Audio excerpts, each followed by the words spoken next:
요즘 돈을 쓰지 않았는데도 마음이 가벼워지지 않는 날이 있지 않나요? 분명히 아꼈는데 통장은 그대로인데 이상하게 마음은 더 조급해지는 날들. 저도 그랬어요. 필요 없는 걸 줄이고 괜히 쓰지 않으려고 애썼는데 어느 순간부터는 돈보다 마음이 더 먼저 지쳐 있더라고요. 그때 이런 생각이 들었어요. 혹시 문제는 지출이 아니라 내가 돈을 대하는 기준이 없어서가 아닐까? 얼마를 쓰느냐보다 왜 쓰는지를 모른 채 하루하루 결정을 하고 있었던 건 아닐까 하고요.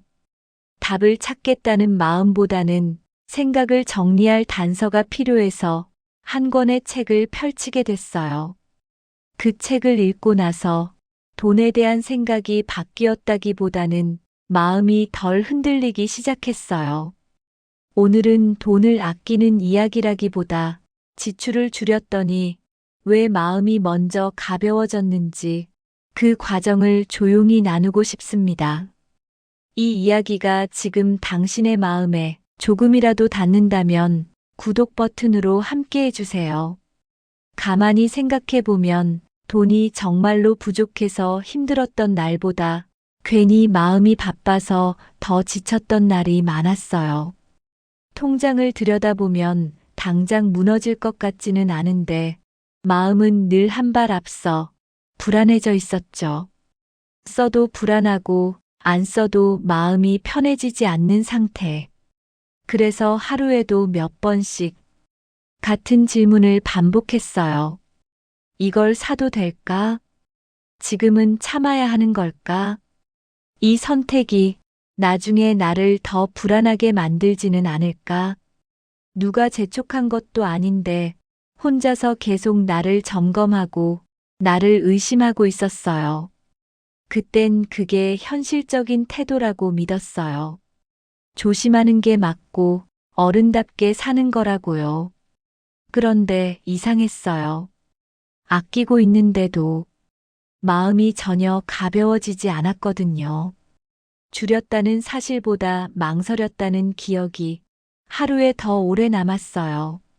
결정을 한순간보다 결정을 하기까지의 시간이 훨씬 더 피곤했죠. 그 무렵 이런 생각이 처음으로 스쳤어요. 혹시 내가 힘든 이유는 돈에 많고 적음이 아니라 붙잡고 갈 기준이 없어서가 아닐까? 확신은 없었어요. 다만 이렇게 계속 흔들리는 상태가 정상은 아니라는 느낌만 남아 있었죠. 생각을 정리할 무언가가 필요해서 나는 워렌 버핏과 투자 연습을 한 달을 천천히 읽기 시작했어요. 처음엔 투자 이야기쯤으로 생각했는데 이상하게도 숫자보다 사람의 태도에 대한 말들이 더 자주 눈에 들어왔어요. 돈을 얼마나 벌었느냐보다 결정을 내린 뒤 그 선택을 어떤 마음으로 받아들이는지에 대한 이야기들. 그 문장들이 딱 이해되지는 않았어요. 다만 마음 한쪽에 걸린 채로 자꾸 남아있더라고요. 그때는 그렇구나 정도였어요. 아직은 내 삶과 어떻게 연결되는지 정확히 알지 못한 채로요. 아끼기로 마음먹었을 때 사실 기대했던 건 조금은 숨이 트일 거라는 느낌이었어요. 지출이 줄면 마음도 같이 가벼워질 줄 알았거든요. 그런데 현실은 달랐어요.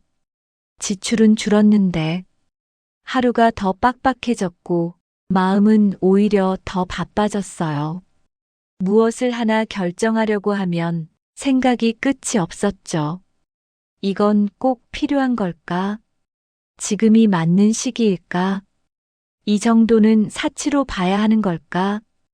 결정을 내리는 순간보다 결정을 하기까지의 시간이 점점 더 길어졌어요. 그리고 이상하게도 안 쓰는 쪽으로 결정을 내려도 마음이 전혀 편해지지 않았어요. 그래, 이번엔 참자. 그렇게 스스로를 설득해 놓고도 하루가 끝날 때쯤이면 괜히 더 피곤해져 있었죠. 그때는 그 이유를 몰랐어요. 나는 분명히 현실적인 선택을 하고 있다고 생각했거든요. 그런데 어느 순간 이런 생각이 들더라고요. 나는 절약을 하고 있는 게 아니라 계속 나 자신을 단속하고 있다는 느낌.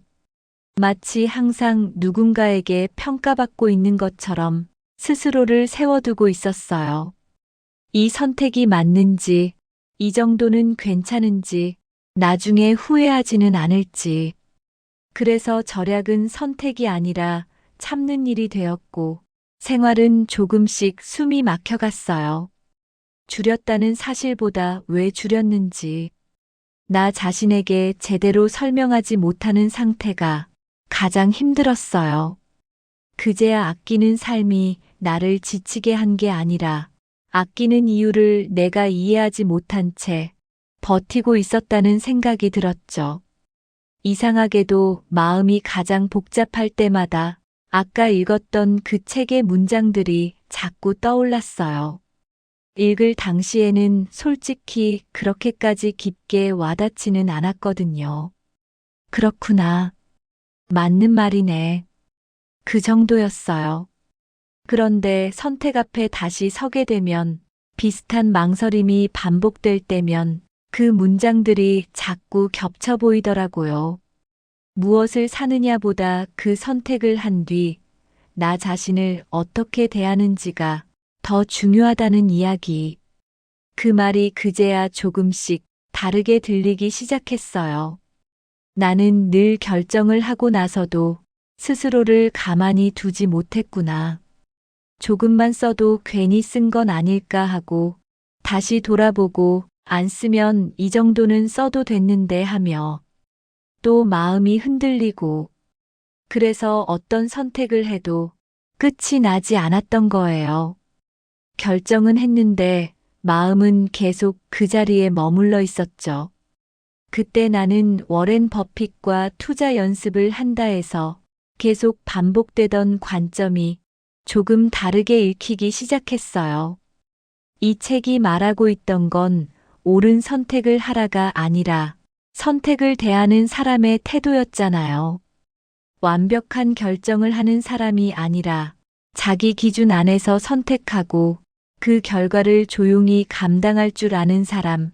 그 문장을 떠올리다 보니 예전에 마음에 남았던 다른 말들도 함께 떠올랐어요. 어디선가 이런 말을 읽은 적이 있었거든요. 빅터 프랭클은 사람에게 가장 중요한 건 상황 자체가 아니라 그 상황을 대하는 태도라고 했잖아요. 그 말이 이상하게 이 지점에서 겹쳐 보이더라고요. 돈이 많아서 흔들리지 않는 게 아니라 선택 앞에서 자기 자신을 덜 괴롭히는 사람. 그 사람이 결국은 덜 지친다는 생각. 또 한편으로는 피터 드러커의 말도 문득 떠올랐어요. 중요한 건 무엇을 하느냐보다 무엇에 책임을 지느냐라는 말. 그 말을 곱씹다 보니 내가 그동안 선택 자체보다 선택 이후의 책임을 감당하지 못하고 있었다는 생각이 들었어요. 결정을 했으면 그 결정에 조금은 머물러도 됐는데 나는 늘 다시 뒤돌아보고 다시 평가하고 다시 스스로를 몰아붙이고 있었던 거죠. 그래서 피곤했던 거예요. 돈을 써서가 아니라 선택을 끝내지 못해서. 그제야 이 책에서 말하던 기준이라는 게 이런 거였구나 싶었어요. 무조건 아끼라는 말도 아니고 마음껏 쓰라는 말도 아니라 이 선택을 한 나 자신을 계속 의심하지 않아도 되는 상태. 그 상태가 되면 지출의 크기보다 마음의 소음이 훨씬 줄어든다는 걸 조금씩 느끼기 시작했어요. 물론 그렇다고 해서 모든 선택이 쉬워진 건 아니에요. 여전히 망설일 때도 있고 예전처럼 흔들릴 때도 있어요. 다만 예전과 다른 건 그 흔들림이 조금은 익숙해졌다는 점이었어요. 내가 또 이 지점에서 흔들리는구나. 그렇게 알아차리고 나면 예전처럼 스스로를 몰아붙이지는 않게 되더라고요. 그래서 이 시기에는 돈에 대해 많이 생각했다기보다 선택을 대하는 내 태도를 자주 돌아보게 됐어요.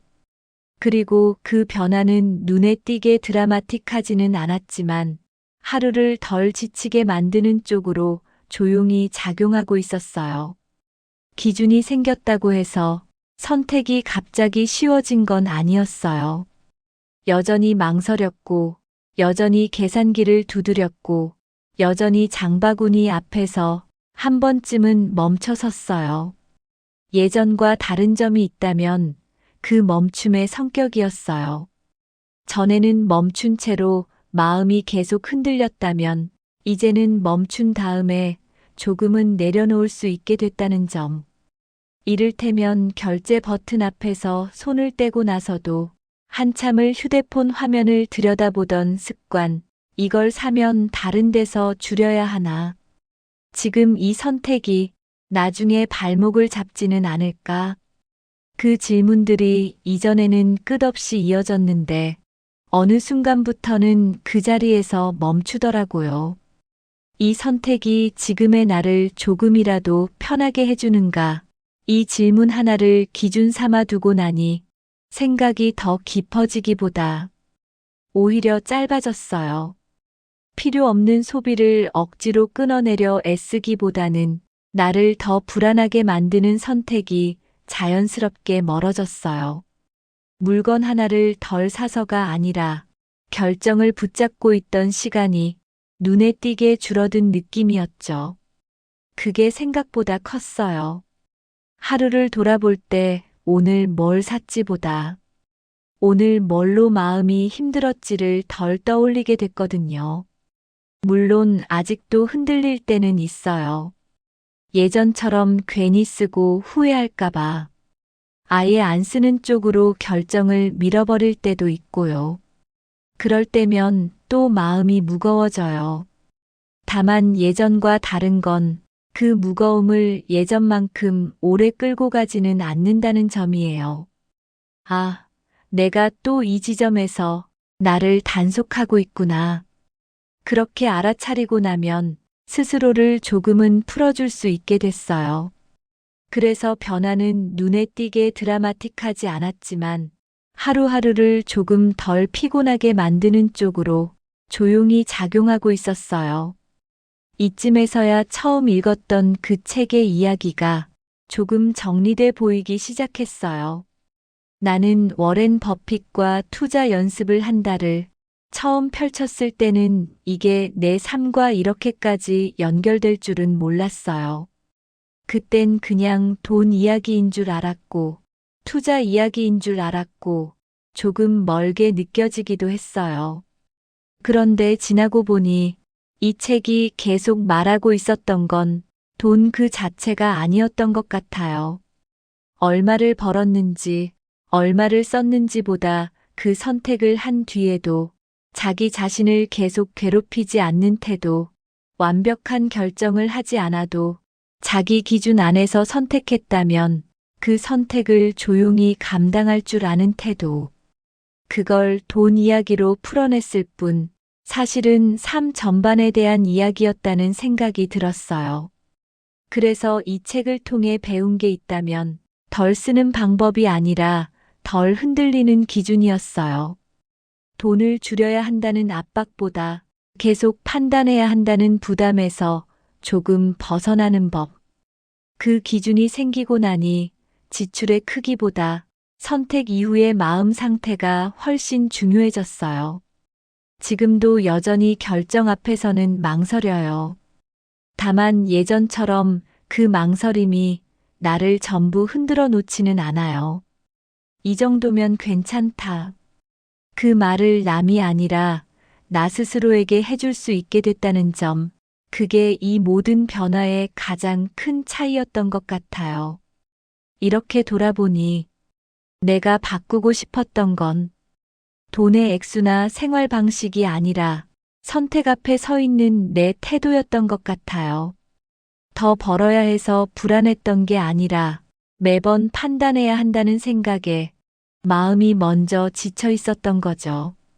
기준이 하나 생기고 나서 삶이 극적으로 달라진 건 아니에요. 여전히 망설이고 여전히 흔들릴 때도 많아요. 다만 예전과 다른 건 그 흔들림을 조금은 그대로 두게 됐다는 점이에요.